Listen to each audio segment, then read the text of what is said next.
कहानी की शुरुआत में हम फॉन्टेन नाम के एक शख्स को देखते हैं जो ग्लेन शहर में ड्रग डीलिंग का काम करता है। एक दिन जब दूसरे ड्रग डीलर के साथ उसका झगड़ा हो जाता है तो वह अपनी कार से उसका पैर तोड़ देता है, जिसके बाद वह शाम को अपने घर जाता है और फ्रिज पर लगी तस्वीर को देखता है जो उसके छोटे भाई की है, लेकिन अब उसकी मृत्यु हो चुकी है। इस घर में फॉन्टेन की माँ भी रहती है जो कभी अपने कमरे से बाहर नहीं आती। तभी फॉन्टेन का दोस्त उसके घर आता है और बताता है कि इस बार स्लिक चार्ल्स ने पूरे पैसे नहीं दिए हैं। ये सुनकर फॉन्टेन पैसे लेने के लिए उसके घर जाता है। स्लिक कहता है कि इस बार धंधा मंदा चल रहा है, मेरे पास अभी पैसे नहीं हैं। फॉन्टेन कहता है कि देखो अंकल, पैसे तो मैं लेकर ही जाऊंगा, वरना मरने के लिए तैयार हो जाओ। अब स्लिक उसे पैसे दे देता है, जिसके बाद फॉन्टेन पैसे लेकर यहाँ से जाने लगता है। तभी वह शख्स जिसके साथ फॉन्टेन का झगड़ा हुआ था वह अपनी गैंग के साथ उस पर हमला कर देता है और फॉन्टेन को गोलियों से छलनी करके यहाँ से भाग जाता है। लेकिन हैरानी तो तब होती है जब अगली सुबह फॉन्टेन की नींद उसके बिस्तर पर खुलती है और वह बिल्कुल ठीक था, लेकिन उसके साथ जो कुछ भी हुआ उसे कुछ भी याद नहीं है। वह हर रोज की तरह अपने रोजमर्रा के कामों में लग जाता है और एक बार फिर पैसे वसूलने के लिए स्लिक के पास जाता है। लेकिन फॉन्टेन को जिंदा देखकर स्लिक के तो तोते उड़ जाते हैं। उसे लगता है कि ये फॉन्टेन का कोई भूत है जो उसके पास पैसे लेने आया है। वह फॉन्टेन से पूछता है कि आखिर तुम जिंदा कैसे हो? तुम्हें तो इज़ेक के लोगों ने मेरी आंखों के सामने गोली मारी थी। फॉन्टेन कहता है कि क्या बकवास कर रहे हो, मुझे तो ऐसा कुछ भी याद नहीं है। जिसके बाद ये दोनों सेक्स वर्कर योयो से मिलते हैं, जिसने इज़ेक के लोगों को फॉन्टेन पर गोली चलाते हुए देखा था। योयो कहती है कि मैं उन गाड़ी वालों को जानती हूँ। जिसके बाद ये तीनों उस आदमी के घर जाते हैं। तभी फॉन्टेन उस घर के सामने वही ब्लैक कलर की कार देखता है जिसमें सुबह एक शख्स को किडनैप करके ले जाया गया था। अब ये लोग उस घर के अंदर जाते हैं जो पूरी तरह से खाली था, लेकिन टेबल पर रखी कॉफी अभी भी गर्म थी। जिसके बाद फॉन्टेन घर का कोना कोना छान मारता है और तभी उन्हें एक लिफ्ट मिलती है जो नीचे तय खाने की तरफ जा रही थी। अब ये तीनों भी उस लिफ्ट में बैठकर नीचे तय खाने में पहुंच जाते हैं जहां एक अंडरग्राउंड लैब बनी हुई थी।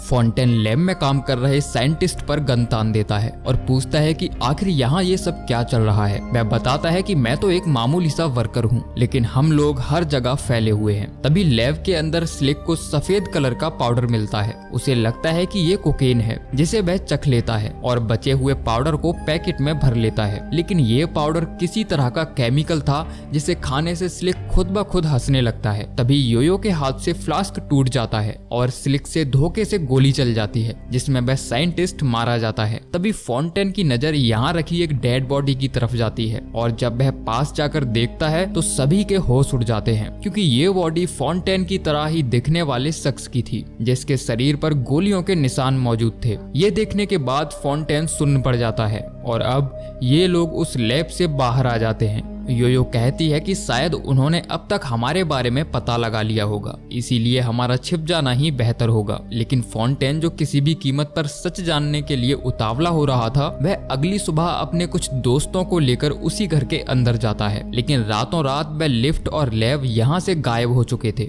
ये देखकर फॉन्टेन पगला जाता है और अपने दोस्तों के साथ रेस्टोरेंट जाकर पूरी कहानी समझाता है। लेकिन रेस्टोरेंट के अंदर बैठे सभी लोग अचानक जोर जोर से हंसने लगते हैं, मानो कि इन सब ने लाफिंग गैस सूंघ ली हो। तभी स्लिक बताता है कि लैब में जो उसे सफेद पाउडर मिला था उसे खाने के बाद भी वह ऐसे ही हंसने लगा था। शायद इन लोगों ने चिकन में वही पाउडर मिला दिया है। इस बात का पता लगाने के लिए योयो उस रेस्टोरेंट मैनेजर के पास जाती है, जो दिखने में बिल्कुल लैब में मौजूद साइंटिस्ट की तरह ही दिख रहा था। तभी वह देखती है कि यहाँ पूरे शहर पर सीसीटीवीज लगे हुए हैं और उन सभी पर नजर रखी जा रही है, जिस बात से ये सभी लोग अनजान थे। अब योयो अपने दोस्तों को बताती है कि शायद ये लोग हम पर किसी तरह का एक्सपेरिमेंट कर रहे हैं और शायद वह व्हाइट सब्सटेंस इन्होंने हर प्रोडक्ट में मिला दिया है। तभी उन्हें दूसरे ड्रग डीलर की वैन दिखती है जो एक शॉप पर कुछ पैकेट्स डिलीवर करने आए थे। स्लिक तलाशी लेने के लिए उनकी वैन में जाता है, जिसे वहाँ किसी तरह का की कार्ड मिलता है। वह बताता है कि ये लोग एक बक्सा लेकर चर्च के अंदर गए हैं। अब ये लोग भी उनके पीछे जाते हैं और उस जगह को ढूंढ लेते हैं जहाँ वह की कार्ड लगाया जाता है। अब जैसे ही फॉन्टेन उस की को लगाता है तो वहाँ अचानक से एक लिफ्ट प्रकट हो जाती है और एक बार फिर ये लोग उस लिफ्ट में बैठकर अंडरग्राउंड लैब में पहुंच जाते हैं। लेकिन ये लैब पिछली लैब से बिल्कुल अलग थी और यहाँ बहुत सारे साइंटिस्ट काम कर रहे थे, जिनमें से 3 साइंटिस्ट को किडनैप करके ये लोग उनके सूट्स चुरा लेते हैं और खुद उन्हें पहनकर लैब के अंदर घुस जाते हैं। यहाँ पहुंचकर उन्हें पता चलता है कि पूरे ग्लेन शहर के नीचे एक लैब फैसिलिटी मौजूद है, जहाँ ये साइंटिस्ट शहर के लोगों को किडनैप करके उन पर तरह तरह के एक्सपेरिमेंट कर रहे हैं। यहाँ तक कि इन साइंटिस्ट ने शहर के बहुत से लोगों के क्लोन्स भी बना लिए हैं, जिन्हें एक गोरा साइंटिस्ट कंट्रोल करता है। तभी ये लोग लैब में मौजूद बॉक्सेस को ओपन करने लगते हैं और देखते हैं कि यहाँ फॉन्टेन और स्लिक के भी क्लोन्स मौजूद हैं, जिसे देखकर फॉन्टेन एक बार फिर पगला जाता है और वह उस क्लोन पर गोली चला देता है। लेकिन योयो उसे ऐसा करने से रोकती है और उन्हें समझाती है कि इन लोगों ने शहर के कुछ खास लोगों को ही क्लोन किया है और ये लोग कोई मामूली आदमी नहीं है, इसीलिए हमें इनका पर्दाफाश करने के लिए कुछ बड़ी प्लानिंग करनी होगी। अब ये लोग लिफ्ट की मदद से ऊपर आते हैं, जो एक लोकल क्लब के अंदर ओपन होती है। लेकिन लैब फैसिलिटी वालों को इनके बारे में पता चल जाता है और वे क्लब में मौजूद डीजे से उन्हें रोकने के लिए कहता है, जिसके बाद वह डीजे एक खास तरह का सॉन्ग प्ले करता है, जिसे सुनकर क्लब के अंदर मौजूद फॉन्टेन और स्लिक समेत सभी लोग हिप्नोटाइज हो जाते हैं। लेकिन योयो पर इसका असर नहीं होता और वह इन दोनों को क्लब से बाहर निकाल लाती है।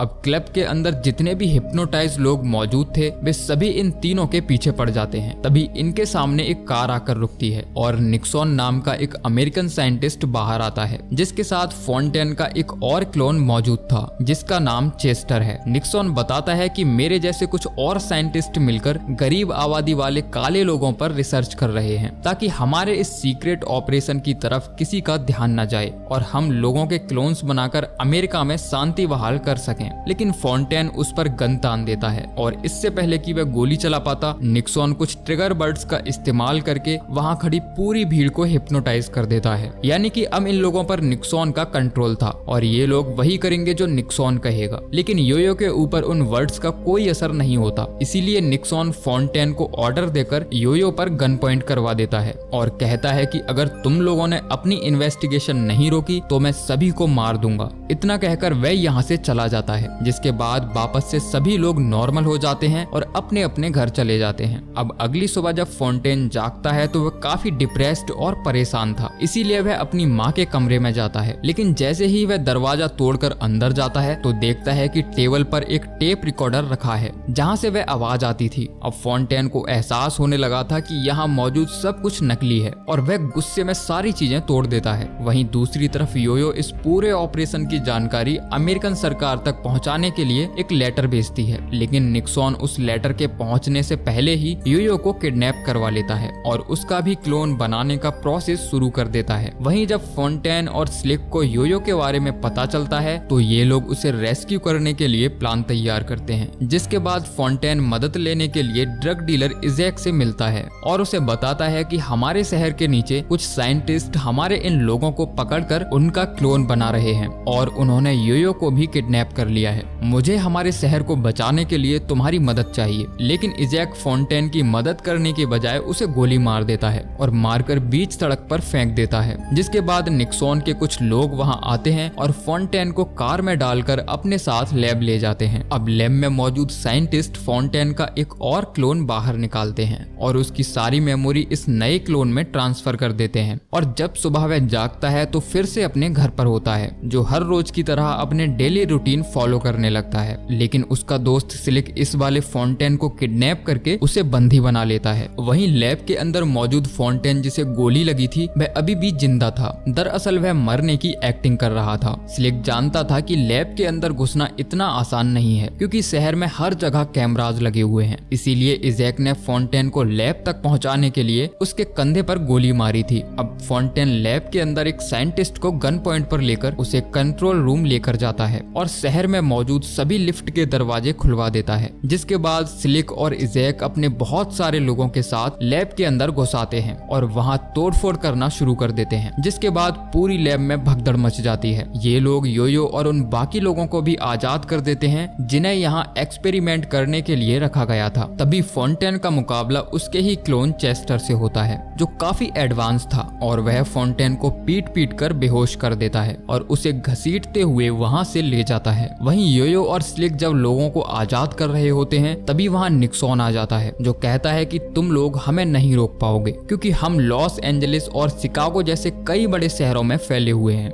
वह योयो को मारने ही वाला होता है कि तभी स्लिक पीछे से आकर उसका सर खोल देता है। वहीं जब फॉन्टेन को होश आता है तो वह देखता है कि उसके सामने कई क्लोन्स मौजूद हैं और एक बूढ़ा शख्स उसके सामने बैठा है जो दिखने में फॉन्टेन जैसा ही लग रहा था। वह कहता है कि मैं ही असली फॉन्टेन हूँ और तुम सब मेरे ही बनाए हुए क्लोन हो। फॉन्टेन पूछता है कि तुम ये सब क्यों कर रहे हो। वह बताता है कि मेरे छोटे भाई को एक अमेरिकन पुलिस वाले ने सिर्फ इसलिए मार दिया था क्योंकि वह काला था और उनसे अलग दिखता था, इसीलिए इस नस्लीय भेदभाव को मिटाने के लिए मैंने क्लोन बनाना शुरू किए और ब्लैक लोगों की जीन्स में बदलाव करके उन्हें अमेरिकन जैसा व्हाइट बना दिया और अब हमारी आने वाली नई जनरेशन व्हाइट पैदा होगी जिससे अमेरिका में नस्लीय भेदभाव के कारण होने वाले दंगों को रोका जा सकेगा और पूरे देश में शांति बनी रहेगी। दरअसल यही कारण था कि लैब में काम करने वाला साइंटिस्ट और रेस्टोरेंट का मैनेजर एक जैसे दिखते थे क्योंकि इन्हें क्लोन करके ब्लैक से व्हाइट बनाया गया था। वह बूढ़ा साइंटिस्ट कहता है कि हम अपने इस प्रोजेक्ट को जल्दी ही पूरे देश में शुरू करने वाले हैं। फॉन्टेन कहता है कि तुम ऐसा नहीं कर सकते, तुम्हें कुदरत के बनाए नियमों में दखल अंदाजी करने का कोई हक नहीं है। तभी ये बुढ़ा साइंटिस्ट चेस्टर से अपने क्लोन को मारने के लिए कहता है,